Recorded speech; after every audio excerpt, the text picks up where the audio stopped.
bitta ibodat bor. Bitta xolos bu. Bu roza. Bu qanaqa ibodat? Alloh aytadi, kulli amali ibn adam lahu. Bandani hamma qilgan ibodati, toati va ihsoni hammasi. Qilgan haji ham, umrasi ham, o'qigan namozlari ham, qilgan ihsonlari ham, solgan masjidlari ham, yetim yesirga qilgan yaxshi hammasi o'ziga savobini uni farishtalar yozib turadi. Illa siyam.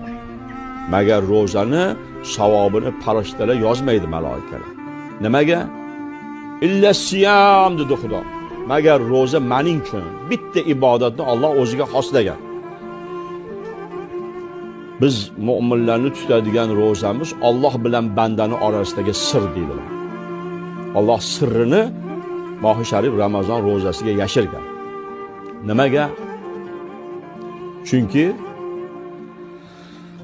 hamma ibodatni odamlar ko'rib turadi. Namoz o'qisa namozxona ekan, hajga borib kelgan bo'lsa, "O, hoji ekan", ehson qilsa, "Palonchi masjid sopdi" deydi.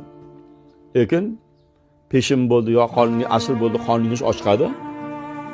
Uyga kirib, hech kim yo'qda ovqatlanib olib yeb olsangiz ham bo'ladi. Lekin Alloh ko'rib turibdi, shu ish qilinmaydi.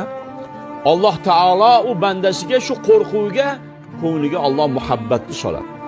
Alloh taolo bandasiga sirri ilohiyni beradi. Va Robbi taolo bu ibodatni o'ziga xos qilgan. Va Alloh aytadiki: "Va ana azibih." O ro'zani farishtalar yozmaydi savobini. Uni savobini men beraman deydi. Alloh o'zi berishlikni hisob qilmasdan va'da qilgan.